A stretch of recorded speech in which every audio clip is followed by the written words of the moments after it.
வணக்கம். மாலை முரசு செய்திகளை விரிவாக பார்ப்பதற்கு முன் தலைப்புச் செய்திகளை பார்க்கலாம்.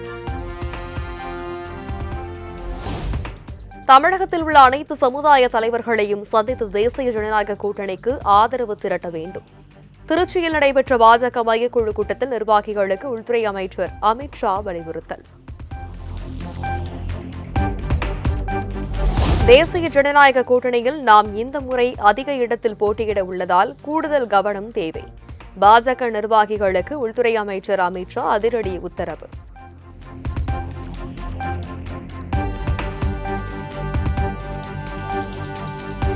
கூட்டணி இல்லாமல் தமிழ்நாட்டில் யாரும் வெல்ல முடியாது.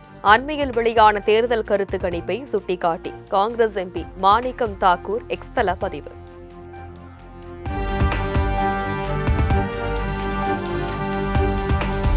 அதிகாரம் மட்டுமல்ல, அதிகார பகிர்வு குறித்தும் விவாதிக்க வேண்டிய நேரம் வந்துவிட்டது.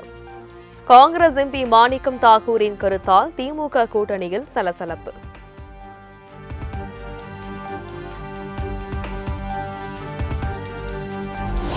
திமுக துணை பொதுச் செயலாளர் கனிமொழிக்கு தாவேக தலைவர் விஜய் தொலைபேசி மூலம் பிறந்தநாள் வாழ்த்து.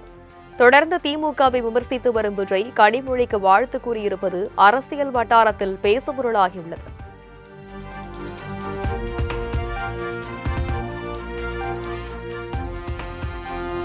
திருப்பரங்குன்றம் மலை உச்சியில் தீபம் ஏற்ற கோரி தொடரப்பட்ட வழக்கு.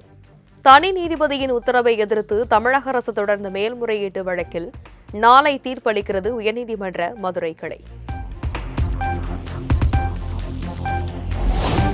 உலக புகழ்பெற்ற அவனியாபுரம் ஜல்லிக்கட்டு போட்டிக்கான முகூர்த்த கால் நடும் விழா வரும் 15ஆம் தேதி ஜல்லிக்கட்டு நடைபெறும் நிலையில் பணிகளை தொடங்கி வைத்தார் அமைச்சர் மூர்த்தி.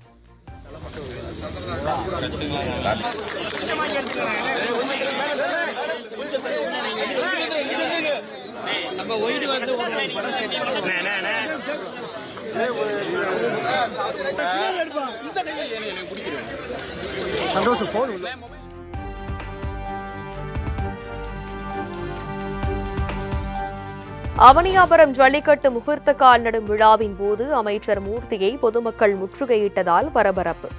விழாவுக்கு அனைத்து சமூகத்தைச் சேர்ந்த கிராம கமிட்டிக்கு அழைப்பு விடுக்கவில்லை என கூறி வாக்குவாதம்.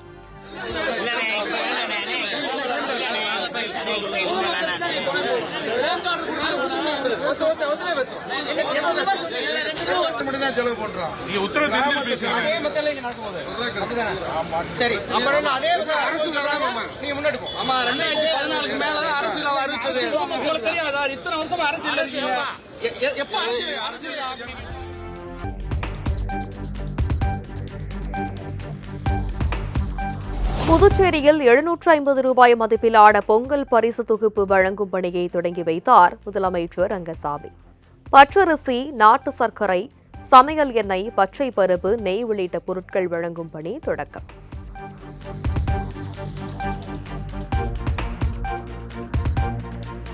பொங்கல் பரிசு தொகுப்பு பெறுவதற்கான டோக்கன் இன்று முதல் வீடு வீடாக விநியோகம்.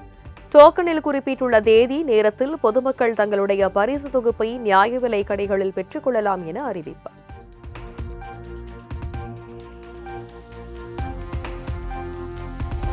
தமிழகத்தில் முதற்கட்டமாக 10 லட்சம் கல்லூரி மாணவர்களுக்கு மடிக்கணினி வழங்கும் திட்டத்தை இன்று தொடங்கி வைக்கிறார் முதலமைச்சர் மு.க.ஸ்டாலின்.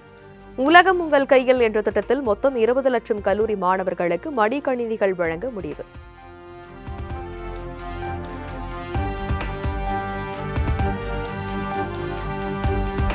தோல்வி பயத்தில் புதிய அறிவிப்புகளை வெளியிட்டு வருகிறார் முதலமைச்சர் மு.க.ஸ்டாலின். அரசு ஊழியர்களுக்கான புதிய ஓய்வூதிய திட்டத்தை சுட்டிக்காட்டி எடப்பாடி பழனிசாமி விமர்சனம்.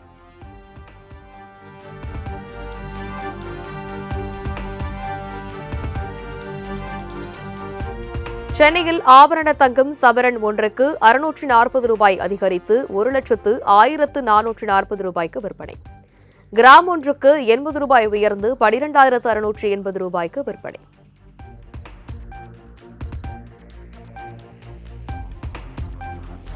சிவகங்கை மாவட்டம் நாற்றசன் கோட்டையில் வீட்டின் பூட்டை உடைத்து 100 சவர நகை மற்றும் 3 லட்சம் ரொக்க பணம் கொள்ளை.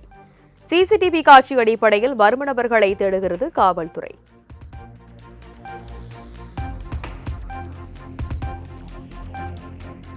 உலக புகழ்பெற்ற பாலமேடு ஜல்லிக்கட்டு போட்டிகளுக்கான முன்னேற்பாடுகள் தீவிரம். வாடிவாசல் பார்வையாளர் மாடம் புதுப்பிப்பு, தடுப்பு வேலிகள் அமைப்பு உள்ளிட்ட பணிகள் குறித்த கழுகு பார்வை காட்சிகள் வெளியீடு.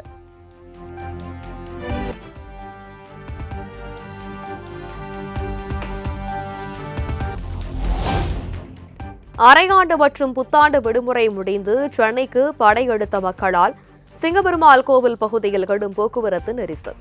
சுமார் 5 கிலோமீட்டர் தூரத்திற்கு அணிவகுத்த வாகனங்கள்.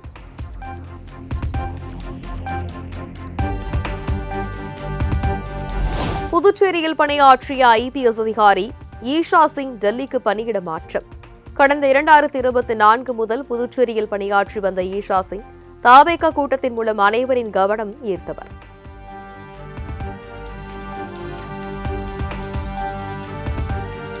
கொடைக்கானலில் கடும் பனிப்பொழிவு காரணமாக தீ மூட்டி குளிர் காய்ந்து வரும் மக்கள். நட்சத்திர ஏரியில் நீர் ஆவியாகி மேலே பறந்து செல்லும் காட்சி வைரல்.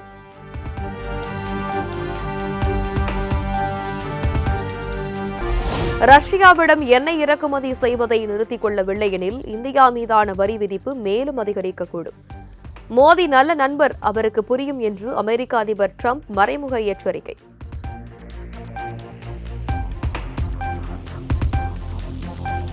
அரசியல் நெருக்கடியால் பாதிக்கப்பட்டுள்ள வெனிசுலாவில் இறையாண்மை மற்றும் சுதந்திரம் பாதுகாக்கப்பட வேண்டும்.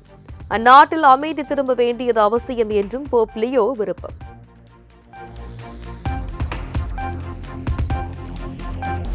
நைஜீரியாவின் வடகிழக்கு மாநிலமான யோப்பில் படகு கவிழ்ந்து விபத்து. நீரில் மூழ்கி 25 பேர் உயிரிழந்த நிலையில் மாயமான 14 பேரை தேடும் பணி தீவிரம்.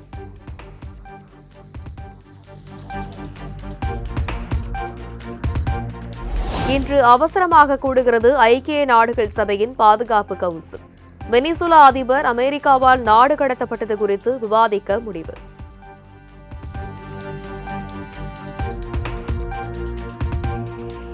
முஸ்தபிசூர் ரஹ்மான் விவகாரம் தொடர்பாக இந்தியாவில் நடைபெறவுள்ள 20 ஓவர் உலகக்கோப்பை போட்டிகளில் விளையாட வங்கதேச அணி மறுப்பு. போட்டிக்கு இன்னும் 1 மாதம் மட்டுமே உள்ள நிலையில் மைதானங்களை மாற்றுவது சாத்தியமற்றது என BCCI திட்டவட்டம்.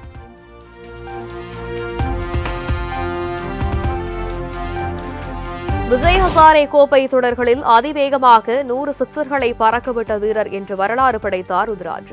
108 சிக்சர்களுடன் முதலிடத்தில் தொடர்கிறார் மனிஷ் பாண்டே.